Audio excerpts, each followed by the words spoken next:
السلام علیکم ناظرین، امید ہے کہ آپ لوگ خیریت سے ہوں گے۔ میں کافی دنوں کے بعد آپ کے سامنے حاضر ہوا ہوں، چونکہ کچھ مصروفیت بھی تھی اور طبیعت بھی ناساز چل رہی تھی، جس کے بنا پر میں آپ کے سامنے حاضر ہونے میں تھوڑی تاخیر کی۔ میں اس کے لیے تہہ دل سے معذرت خواہ ہوں۔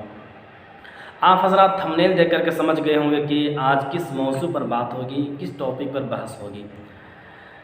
پچھلے ویڈیو میں نے شرائط نماز کے متعلق بات کیا تھا، تو آج میں بات کروں گا فرائض نماز کی، چونکہ شرائط نماز کے بعد فرائض نماز کی باری آتی ہے۔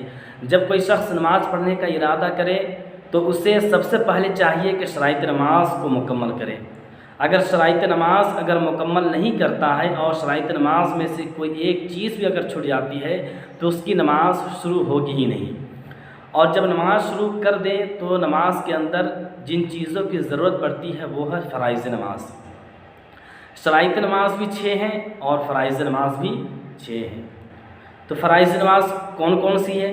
ملاحظہ کریں کہ فرائض نماز قیام، قرات، رکوع، سجدہ، قعدہ اخیرہ، خروج مصنوعی، ہر ایک کی تفصیل سمجھیں۔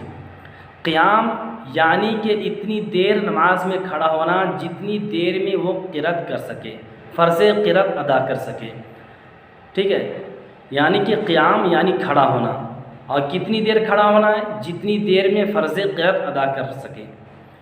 نمبر 2 قرات، قرات کتنی کرنی چاہیے نماز کی حالت میں؟ فرض قرات یعنی کہ قرات کرنا کتنا فرض ہے نماز کی حالت میں؟ تو ایک بڑی آیت یا 3 چھوٹی آیت، ایک آیت یا 3 چھوٹی آیت جو ایک بڑی آیت کے برابر ہو، اتنی قرات کرنا نماز کی حالت میں فرض ہے۔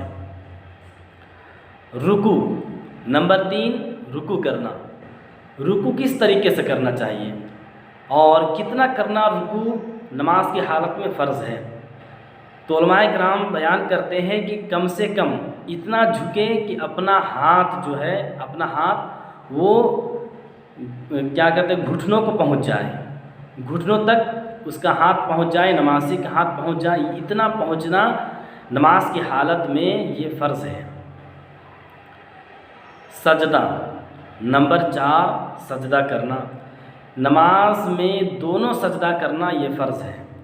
اور سجدہ کس طریقے سے کرنا چاہیے وہ آپ کو پتہ ہے کہ سب سے پہلے آپ جب سجدے میں جائیں تو پہلے آپ کا گھٹنا لگے، اس کے بعد دونوں ہاتھ، اس کے بعد ناک، اس کے بعد پیشانی، اور جب اپنے سر کو اٹھائے تو اس کے برعکس کرے، یعنی اس کا الٹا کرتے چلے آئیں۔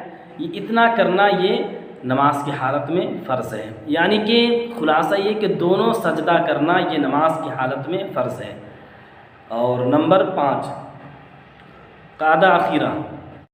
قعدہ اخیرہ یعنی کہ جب آپ رکعتیں پوری کر لیں، رکعتیں پوری کرنے کے بعد جب آپ آخر میں بیٹھے تو کم سے کم اتنی دیر بیٹھنا چاہیے جتنی دیر میں آپ اتحیات، مکمل اتحیات پڑھ سکیں۔ اتنی دیر بیٹھنا نماز کی حالت میں کیا ہے؟ فرض ہے۔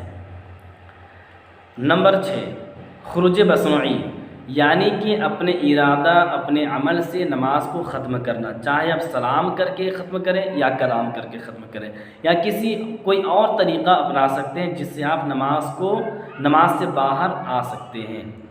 تو آپ نے سمجھ لیا کہ نماز میں کتنی چیزیں فرض ہیں۔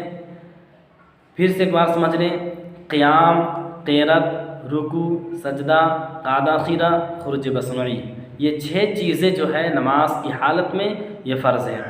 اور ایک بات سمجھتے چلیں کہ جب آپ نماز پڑھنے کا ارادہ کریں تو جو شرائط نماز ہیں ان شرائط نماز کا بھی نماز کی حالت میں موجود رہنا ضروری ہے۔ اگر نماز کی حالت میں کوئی ایک شرط اگر نہیں پائی جاتی ہے تو آپ کی نماز ختم ہو جائے گی، ٹوٹ جائے گی۔ تو شرائط نماز اور فرائض نماز کا دونوں کا نماز کی حالت میں موجود رہنا یہ ضروری ہے۔ بہرکیف امید ہے کہ آپ لوگ فرائض نماز اور شرائط نماز کو تفصیل کے ساتھ سمجھ گئے ہوں گے، اور میں یہی دعا کرتا ہوں کہ آپ حضرات کو اللہ تبارک و تعالیٰ 5 وقت کی نماز پابندی کے ساتھ ادا کرنے کی توفیق و رفیق عطا فرمائے۔ آمین ثم آمین۔ السلام علیکم ورحمۃ اللہ وبرکاتہ۔ اور آخر میں یہی میں آپ سے گزارش کر رہا ہوں کہ آپ اگر ہمارے چینل میں نئے ہیں تو ہمارے چینل کو سبسکرائب کر دیں اور اس بات کو دوسروں تک پہنچائیں تاکہ وہ لوگ بھی مزید اپنے علم میں اضافہ کر لیں۔